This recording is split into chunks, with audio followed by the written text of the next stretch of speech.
Good evening, everyone. We're continuing with our study of the essence of the Bhagavad Gita, as explained by Paramahansa Yogananda, Swami Kriyananda's recording of that commentary. So, let's start with a prayer. Heavenly Father, Divine Mother, Friend, Beloved God, Jesus Christ, Babaji Krishna, Lahiri Mahashaya, Swami Sri Yukteswar, Beloved Master Paramahansa Yogananda, Saints of all religions, dearest friend Swami Kriyananda, humbly we bow to you all. Help us to feel the living presence of your wisdom and your joy in the words of this great scripture and in the commentary that you inspired. Help us to feel deep within our souls the practical power of this teaching, that it can influence every aspect of our lives and bring us step by step into perfect attunement with your divine will. Om. Peace. Amen. Just take a moment of silence and then we'll start.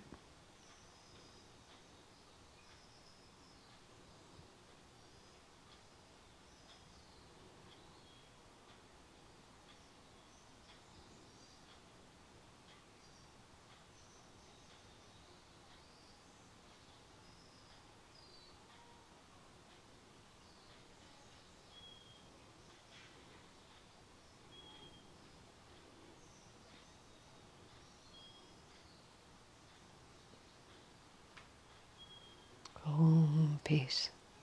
Amen. So, we are on chapter 5 of the Gita. We are on chapter 17 of the commentary.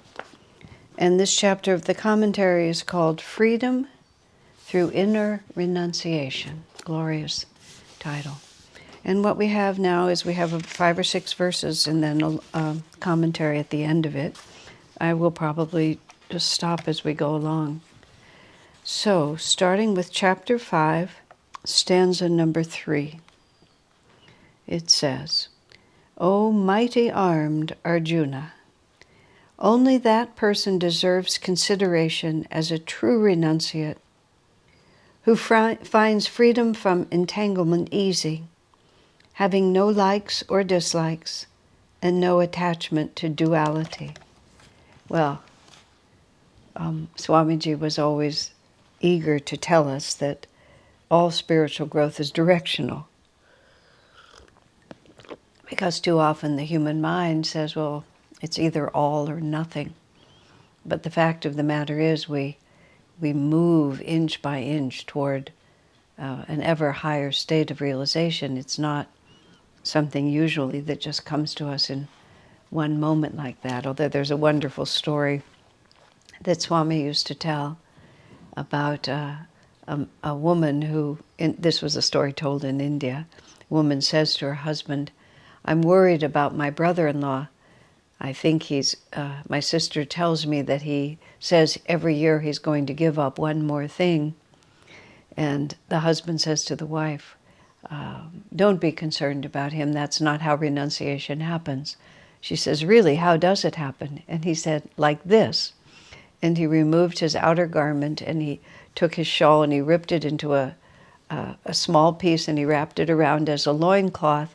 He bowed to his wife and said, from now on, I regard you and all women as images of Divine Mother. And he walked out of the house and never came back. So that's always sort of presented there, that you have the directional approach where we're just working a little by little to become more free, and then you have the one who just cuts all ties and walks away and never looks back.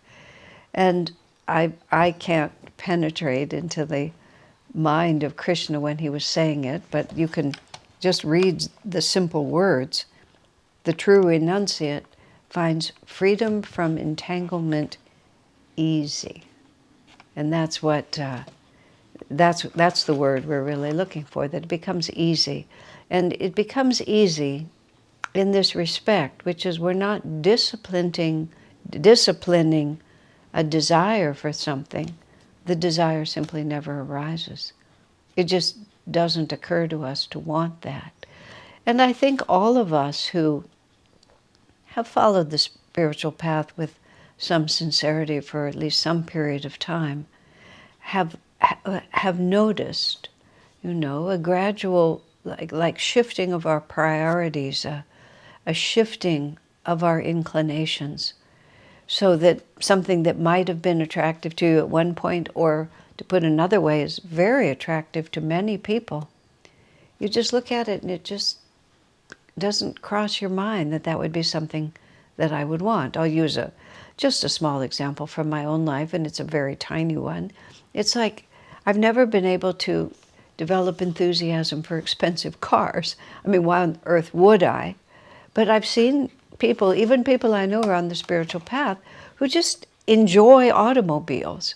And it would just be something that if they had extra money, they would buy this beautiful or this fancy or this fast or this exotic car, and they would drive it around with a great deal of pleasure. Now, God knows I have my attractions. There's no issue in my mind. I'm not pretending I don't. But that's not one of them. And so all of us can sort of see that for one reason or another, there's things that it takes no discipline. And others, we struggle and we fight in order to have it. But what real renunciation is not disciplining something we think would make us happy, disciplining ourselves away from something that we think would make us happy, but we know won't, and we want it, but we don't. It's just when we realize where true joy comes from. And there's just no temptation here. Just why would I do that? I don't think I'm actually free of many of the things I'm about to speak of, but I had a recurring dream for a period of time. Fortunately, it went away. It was just an interlude. But in the dream, I would always be, the nature of the dream was that I would have done something, and that behavior was going to have catastrophic ripples through my life. Whether it was stealing money or behaving dishonorably in some way or another. Usually in the dream, it wasn't clear to me what the action was, but I knew that some impulsive decision on my part had a catastrophic effect on the rest of my life. And I would just be in this dream realizing that my life was about to unravel because of my own actions. And then I would wake up, so relieved that it wasn't really happening. And every time that dream came, which was maybe 3 or 4 times in a period of a couple of months, I would just concentrate as hard as I could to imprint even more deeply onto my subconscious mind the realization that whatever it was that had pulled me, it wasn't worth it. So that instead of feeling even any attraction, I would feel immediate aversion. This is just something I absolutely need to stay away from. I know some people will talk about that in terms of, for example, alcohol or any kind of the recreational drugs that people used to take, that they just, some teenagers just sort of roll out and try to want to experience it. But I've had other people tell me that just the very thought of it created such a deep aversion inside of them because they'd learned it.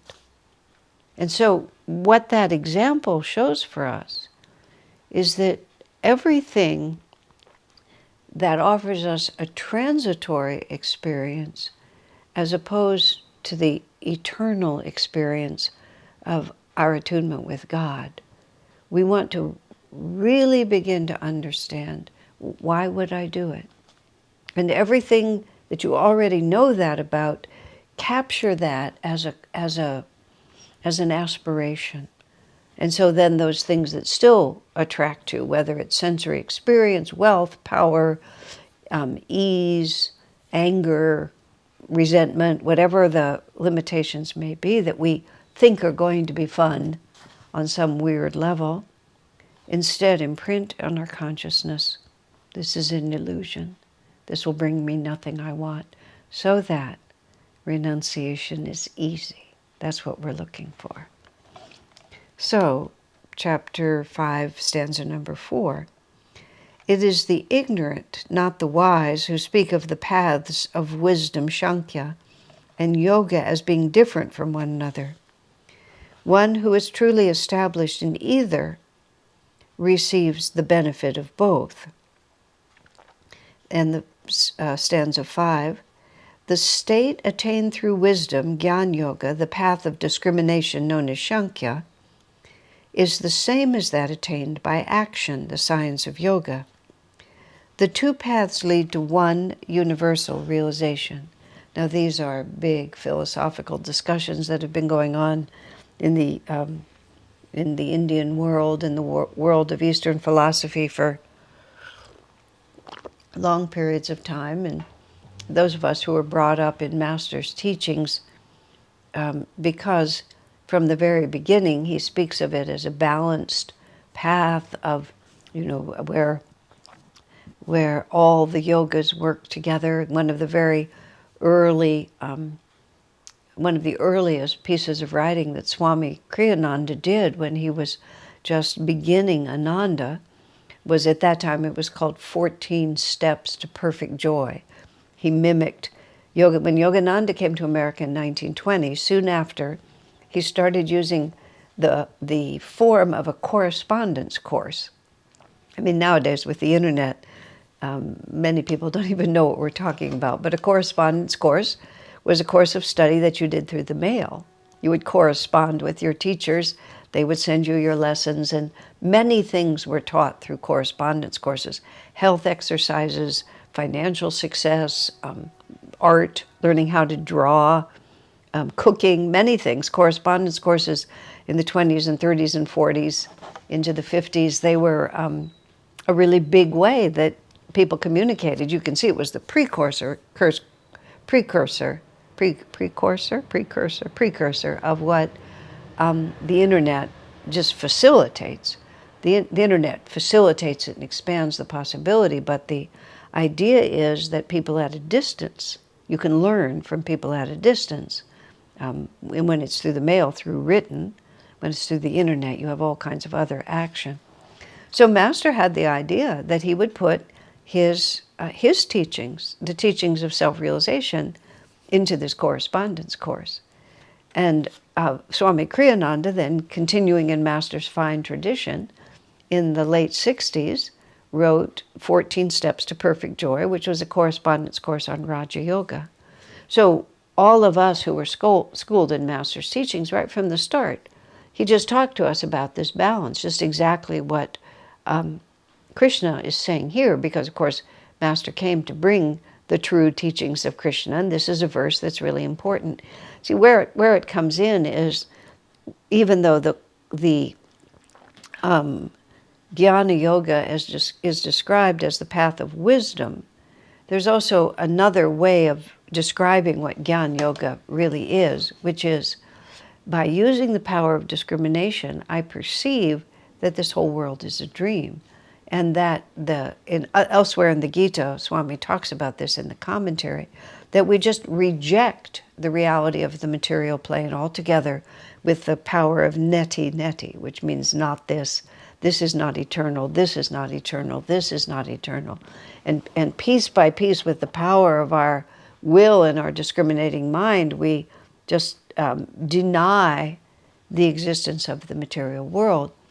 What the yoga practice does is the yoga practice recognizes that here I am in a physical body, and so I use the reality of the physical body as an aid to my ever-deepening realization. I use it to serve others in this world, to do serviceful work, to overcome my ego by giving to others. And we also practice yoga in the sense of understanding how the higher consciousness manifests through the physical body, how the more subtle energies interact with the physical body, and then use our bodies to increase our awareness of those more subtle forces. This is where pranayams come in, where mudras come in, which are specific physical positions that facilitate states of consciousness. This is where yoga postures comes in. Master also taught the energization exercises. And now, if the physical body and the physical plane is completely unreal, then why would we bother with any of these practices? But Master puts us in a balanced position, and we're just following what Krishna says really directly, that they're the same path, and that one facilitates the other. This is the wonderfulness about the way Master and Swami have articulated these teachings for Dwapara Yuga, which is that they work with us on all levels. It just makes it much easier. We don't have to be so rigid and so stern in what we're doing. Instead, we can be more at ease with things as they are, and not caught up in such narrow realities. So when Swami wrote his 14 Steps to Perfect Joy, which he gradually converted into the art and science of Raja Yoga, and published the lessons as a book at that point. But it goes systematically through all the different ways that all the different aspects of the spiritual path come to be one reality. This is exactly what the Gita says here. So he says in verse number 6, stanza number 6, renunciation, however, O mighty armed Arjuna, is difficult to achieve without God uniting activity, yoga. By the practice of yoga, the Muni, whose mind is absorbed in God, soon attains the perfection of oneness with the Absolute. So it's difficult. Now this is how Mahatma Gandhi, who was extremely well known for his austere way of living, made the statement that one should never give up a pleasure until you have replaced it with a higher pleasure, which is another simple way of saying it, that a renunciation is not meant to make us feel deprived. The purpose of renunciation is to make us feel more fulfilled and less distracted. Swamiji wrote in one of his very early books, and I've always remembered it, he said, "This then to me is renunciation, to kick aside all limitations and embrace infinity." And you see, it's exactly the opposite of how people think about it. If you're looking at the world around you as the most desirable reality, and you want to take in the things of this world, all the pleasures and experiences that we can have through our senses, and we want to gather, and we want to hoard, and we want to relish all of these things, if we renounce, if we go for simpler living, if we don't buy that fancy car, if we don't eat these particular foods or take these intoxicants or have this experience of everybody's admiration of us, the image in the mind becomes that we are diminishing ourselves. You know, I don't go to the movies, I don't go to the disco, I don't go to the bar, I don't eat meat, you know, I fast, I don't eat at all on Thursday, you know, whatever it might be. The common way of thinking about that is that I have less rather than more. But the yogi, by discrimination and by experience, begins to understand that the more I'm engaged in this outward flow of experience that is brought to me by my senses, and the more I try to hold on and hoard in this material world, actually I become smaller and smaller because I'm separating myself from my infinite self. And of course, nothing in the ephemeral world can begin to compare to infinity itself. And these are thoughts worth truly reflecting upon, because we can sort of give a broad-based kind of support. Yes, of course, that makes sense. This is the philosophy I know. And not realize how these ideas have insinuated themselves into our subconscious. And so that we know that we are following the right path, and that this path will lead us to joy, but somehow we also feel bereft, that somehow I'm missing out. A much more clear example than my lack of interest in fancy cars, which is the only thing I could think of just for a moment. Although I must confess, too, when you get into a beautiful car and it's comfortable and it's quiet. Years ago, my friend Brian Powers, who's now gracing some high astral world at this time, I think, he was an antique dealer, and he loved cars, especially vintage cars, and we just love cars. It's just like cars. But anyway, he loved cars, and he was a great yogi, so that's just like God makes all kinds. We all have our different things. And he had a vintage white Rolls Royce. Vintage, I don't know what you would say, but when you looked at it, it was clearly from an earlier era.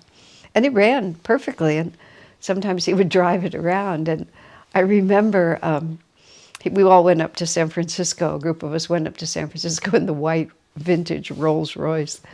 And after a short period of time, I was just in a car with my friends having a good time. I wasn't driving. And it was an hour ride or so. But what was so much fun was once we got into the city, everyone looked at us. So the car became an experience of having this relationship with all these people on the sidewalk.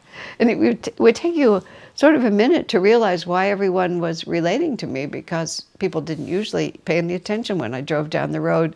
But now we were the center attraction.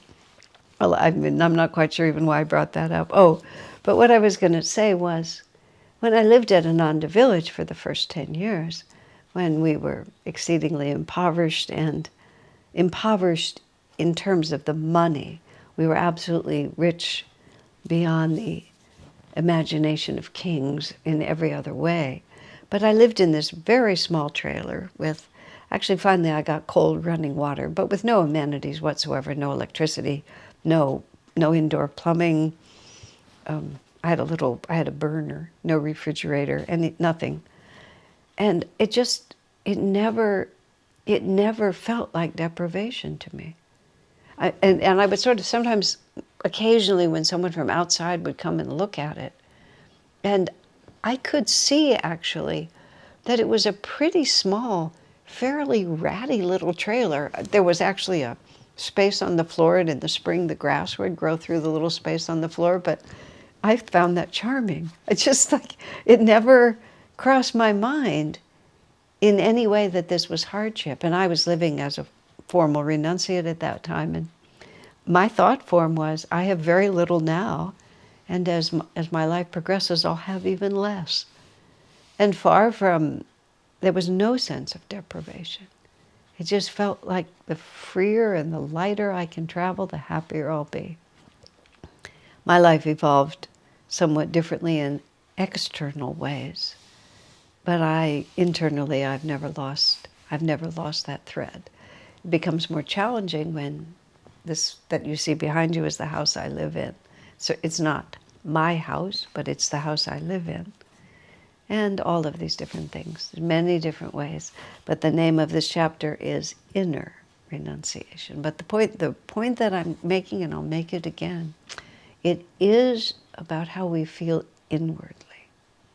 We have to live in the way that, how would I put, our service requires. The first renunciation is to ask Divine Mother, how can I serve?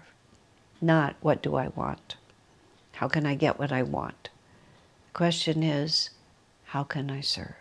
In countless talks and conversations, Swami would come back to that over and over and over again. The disciple's prayer has to be, how can I serve? And whenever we're confused about what God wants and which way should we go, it's like, how can I serve you best? You know, which way will help me to serve you more? And if we keep that always in mind, everything else falls into place. Speaking of the house that I live in, it was about 12 years ago that I moved into this house. Not because I wanted a house like this, but because for the life of the community, it was necessary to have someone in this house who could open the doors of it to the community. And I knew I could do that. It was very simple.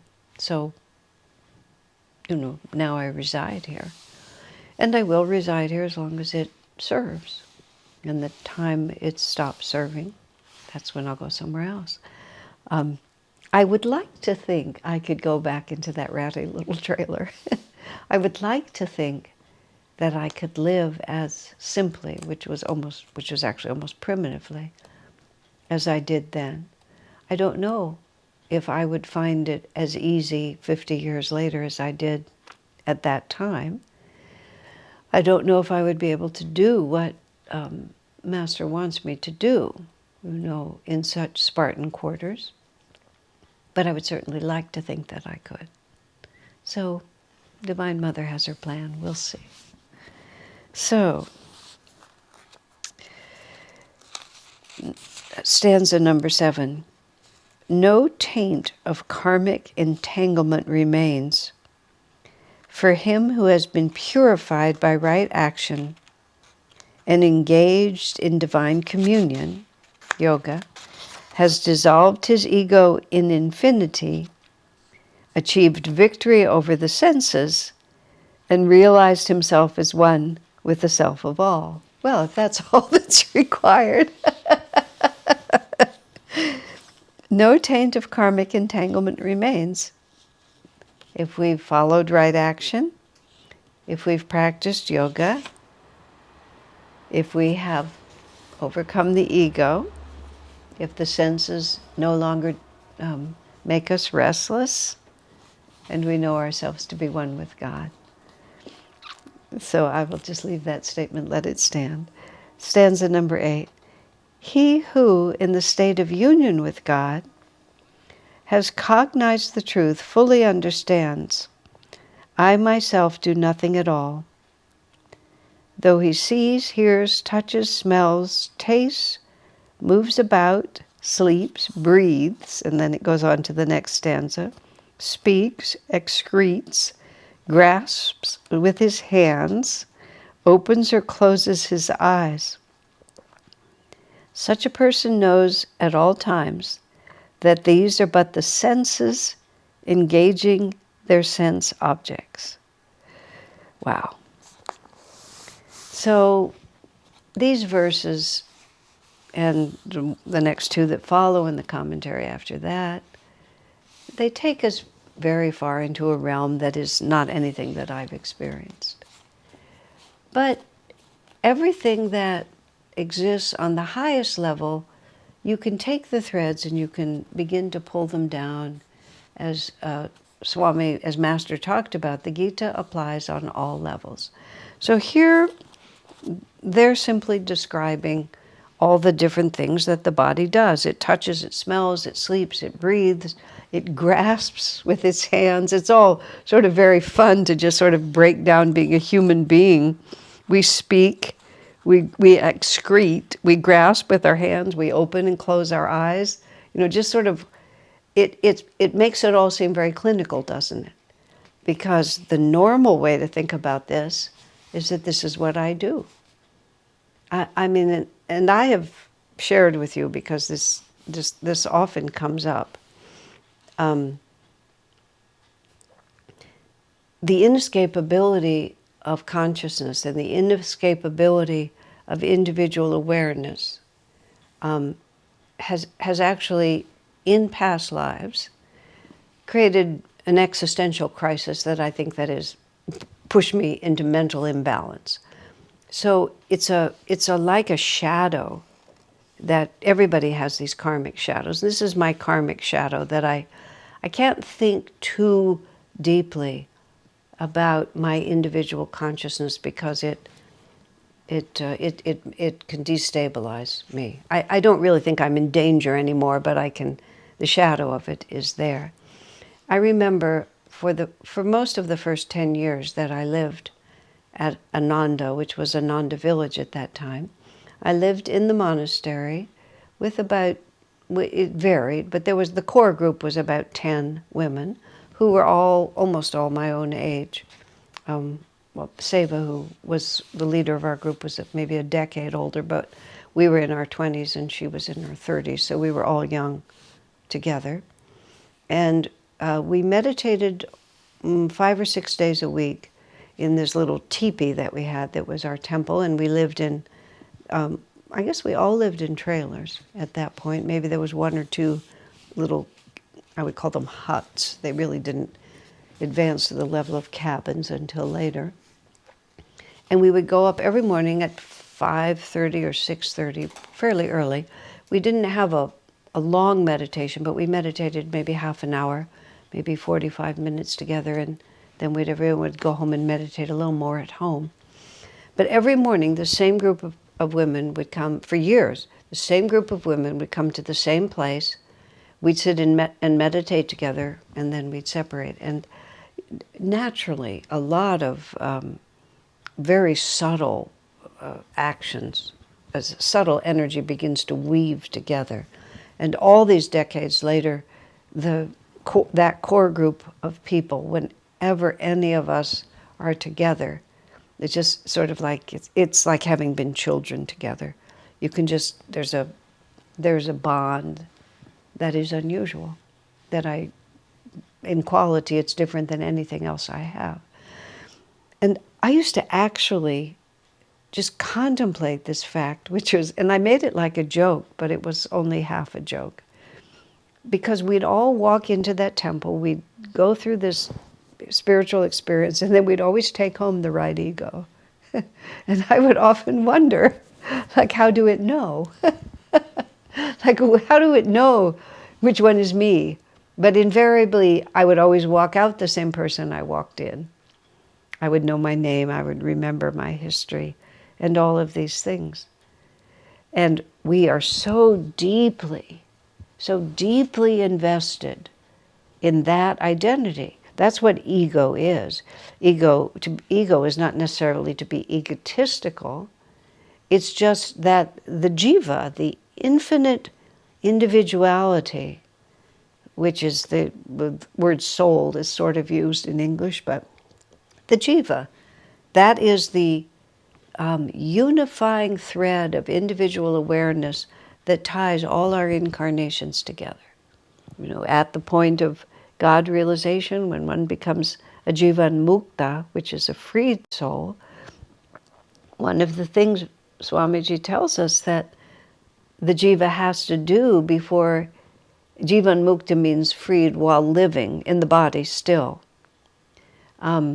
To become a siddha, which is completely free, the jiva has to look back at all those incarnations, millions of incarnations. Someone recently sent me some words that Swami said where he talked about it as millions of incarnations, and realize that there was never a separate I that was acting the part. That all those parts were expressed. All those men and women and heroes and villains and, happy and sad and successful and tragic. Just all of those lifetimes, each one of which was as real to me when I was in it as this one is. We get so enamored of this house, this time, this whatever it is that we're doing, and we just forget that it's just this time. And there have been so many others. A member of our community died quite unexpectedly in one of our European community, died quite unexpectedly, suddenly, in an accident. So there was no warning, just he was there and then he was in the astral world. And of course, could happen to any of us. I mean, our heart could stop beating, or an accident could come to any of us. It's just like we have this false idea that somehow we can predict what's going to happen. We sort of have statistical averages that tell us what's going to happen. But in one moment, from 1 second to the next, it can turn into something else, because this is not really what it seems. And we have to look back through all those incarnations, Swami tells us, in order to become completely free, and just let go of the lingering impression that it actually belonged to me, that I actually did it. We just see, in fact, that the divine energy was just flowing through us. Now, I don't have that realization. I don't have anything like the kind of experience that I believe someday will come to me. But nor am I entirely ignorant of what that thought really means. Because all of us who follow the spiritual path, we have these wonderful times where we actually do go away, where that clutching, suffocating sense of me just goes away. It goes away in creative work. It goes away in self-expression, like singing or dancing or painting. It goes away, of course, in meditation. It goes away in spiritual experiences of all kinds, where we are having a state of consciousness, however it has come to us, and then we realize it when it ends and we come back. That would be the best way that I could think of putting it. And then all of a sudden, oh, there she is again. And it was so blissful to have her go away.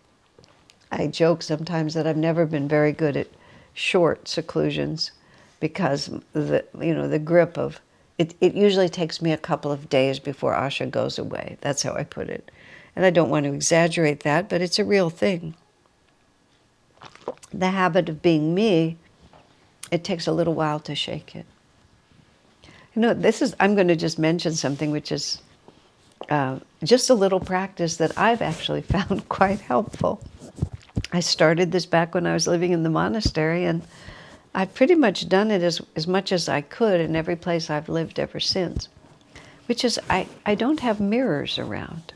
And I certainly don't have mirrors around where I'm just constantly walking in front of them. It's the architectural fashion these days in most bathrooms that there's a big mirror there. And the more modern your house, the bigger the mirror. So in this house that I live in, which is a later vintage than the apartments, which make up the rest of the community, in the apartments I had a moderate-sized mirror. This house, which was built later, it's like half the wall is a mirror. And I just covered it with contact paper and put a little mirror up over here so I can see. And now I'm a Nayaswami and I don't have to think about what I'm wearing, but for many years I had to dress, in a way that would be appropriate for whatever I was doing. But I just put a Venetian blind over the long mirror so that I could pull it up or pull it down. The effect of this, and I don't want to exaggerate it, but it's actually quite notable, is that I move around inside my body, but I don't see it all the time. It's like when you're constantly walking in and seeing your own face reflected, and I'm not I'm not a vain person about my appearance. I've been sort of started when I was a little kid, and all my girlfriends they got puberty much before I did, and they began to turn into women, and I was still a scrawny little kid. And there was no traction with being beautiful. It just wasn't going to work for me. So I never got committed to being beautiful as a woman. I just started trying to be funny. And it was just, I got more traction being funny than I ever got by trying to be beautiful, and I just sort of stayed with that. But the consequence of that is I just don't have this intense relationship with the way I look. I have an intense relationship with what I think, but not with the way I look. But even still, just walking in and seeing the face, seeing the body, and it was just a constant reinforcement that this is who I am. But if you don't see that physical body reflected back to you with the thought, oh, there's me, then it's easier to just move in a flow of energy.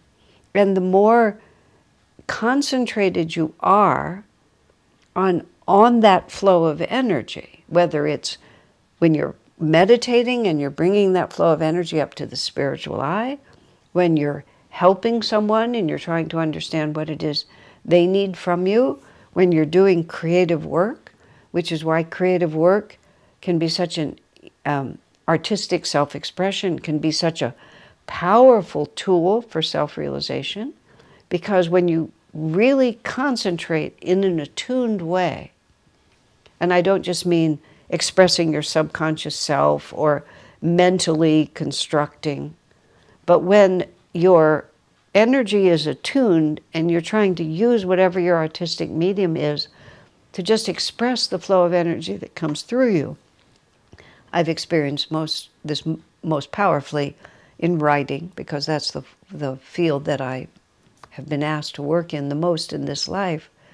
But it's just many hours can go by where the only awareness that I have is the flow of energy. I'm fully conscious and I'm working, but the operative me, it is being done rather than I am doing it.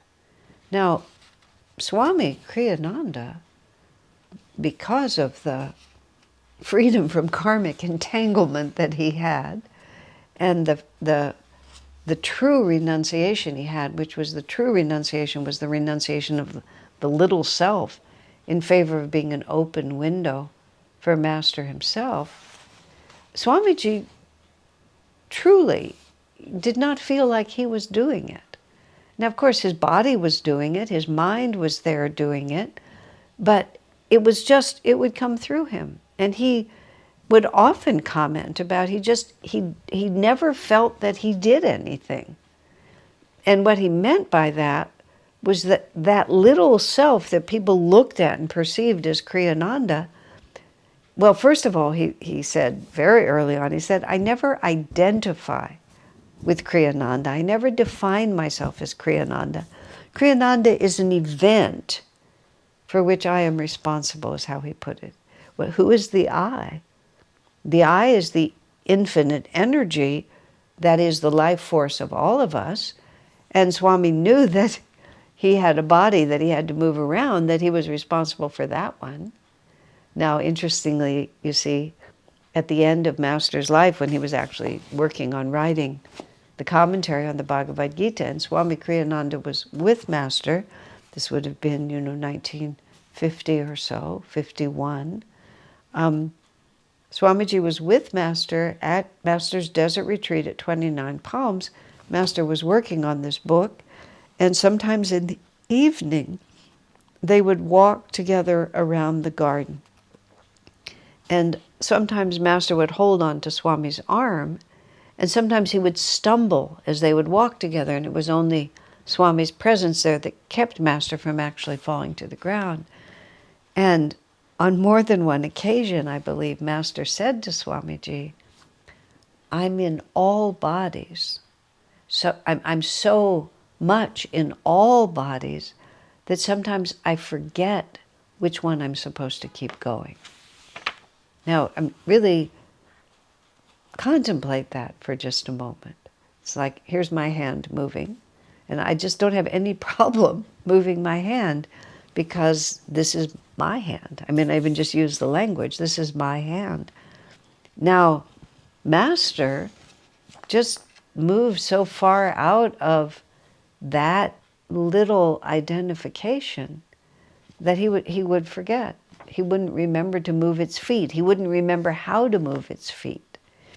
And I believe it was then that Master said, also, I have to ask people whether I've eaten or not, because he couldn't identify with his body enough to know whether it was hungry or not.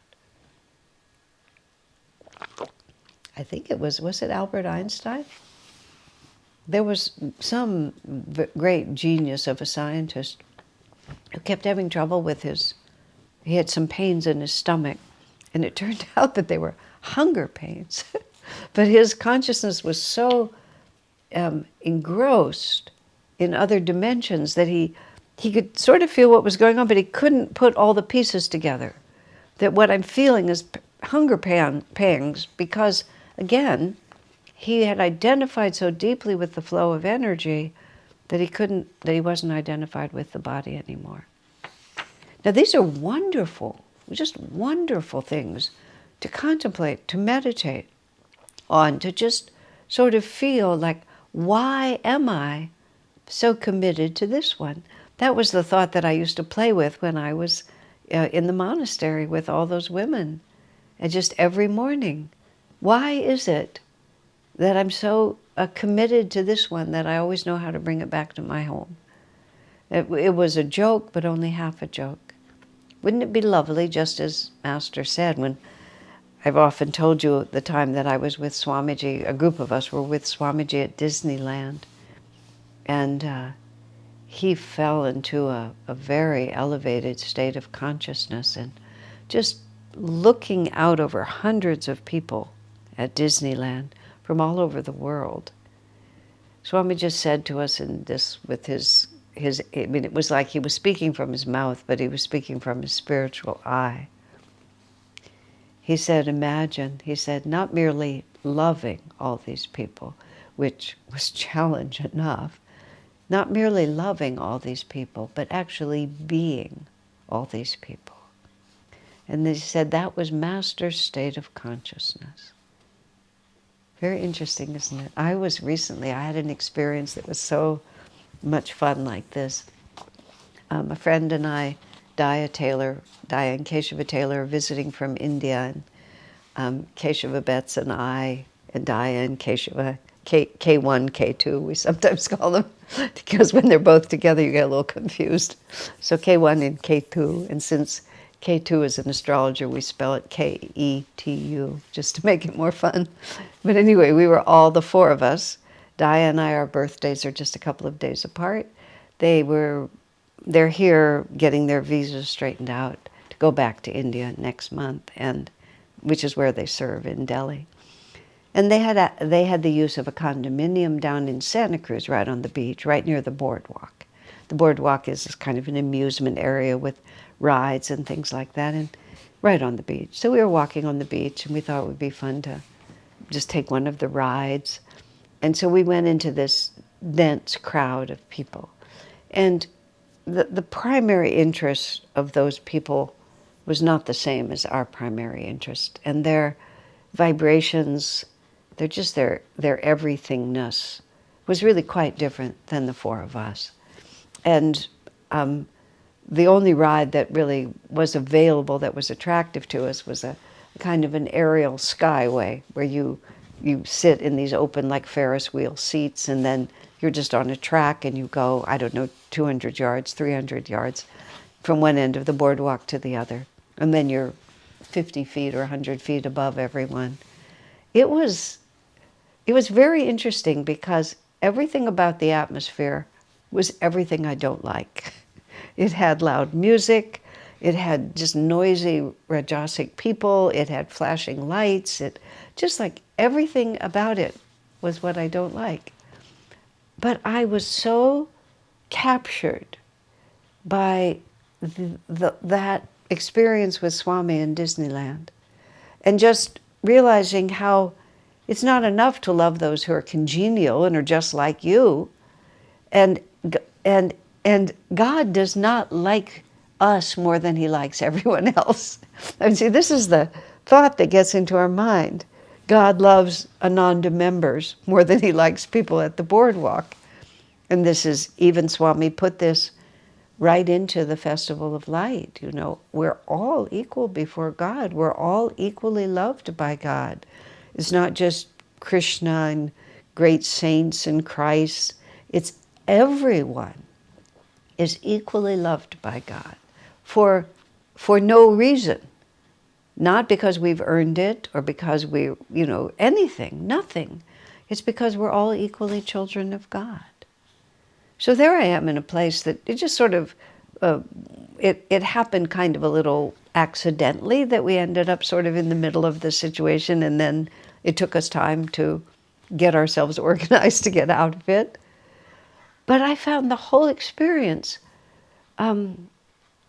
surprisingly uplifting, because there I was where I would never have chosen to be, but I wasn't separated in any way from the divine. And Divine Mother loves all her children equally and helps them all to move toward the light. I don't think I could have spent a prolonged period of time in that atmosphere and held on to that point of view, because it was just too assaulting to my senses. But my, it was a wonderful exercise. That just, why not? Why not? I used to consider myself very, very sensitive. And it became part of my persona, to be very, very sensitive. I'm on the small side, and I'm female, so kind of like small females are readily perceived as just being a little weaker. And although age has added some weight to my body, I was also rather thin and just sort of in every way, delicate. And because of my nature, there is a certain psychic, intuitive sensitivity which has been with me since whenever. Whenever I can remember me, I can remember that. I don't see dead people or anything like that, but I'm sensitive. But I always said it like that, and in a very weird way, I realized that I was constantly affirming weakness, and it was just an ego play. I finally figured out, because I'm so whatever. But it was just taking it all, but it was actually becoming a profound affirmation of weakness. The first time it broke on me was actually when I was in India, the first year that we went to India, 1986. And I was in Varanasi. I understand from my friends that Varanasi is that the recent government of India has really uplifted and cleaned up that city. But in 1986, it was a bit of a challenging place to be. And I'd never been in India before. I'd never been in anything like this before. We were trying to get from wherever we were down to the Ganges. We did not have a hotel on the river, which is a much better way to do it.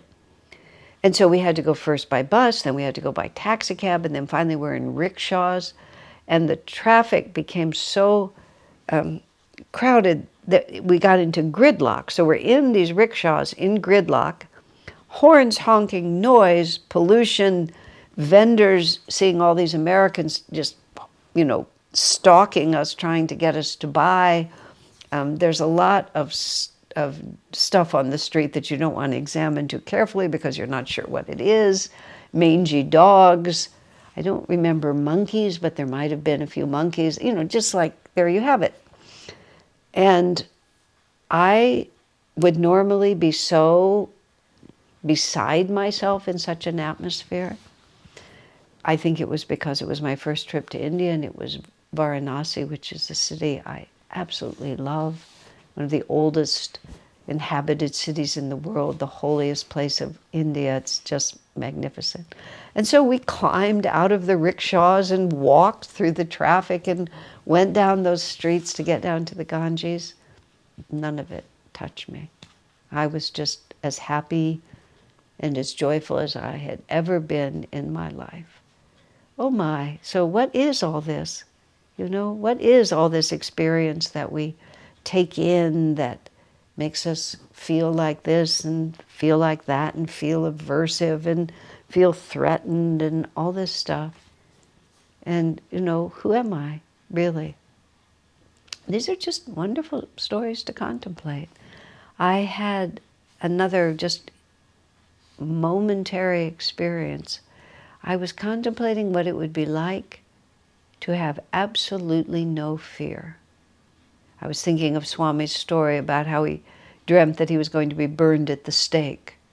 And his friends had, just set up his friends, the people who were going to burn him at the stake, had set up a stack of logs, and they'd put him there, and they tied him to the stake, and they'd lit the logs. And it was just all creeping up toward him. And Swami's standing there tied to the stake thinking, well, this will hurt for a moment or two, but then I'll die and I'll be out of my body and it won't make any difference. And Swami was perfectly calm. He said he just had no anxiety whatsoever. He was just unafraid. And then just at the last moment before the fire really got to him, his friends arrived and they untied him and they took him away. And Swami said, and this was all a dream.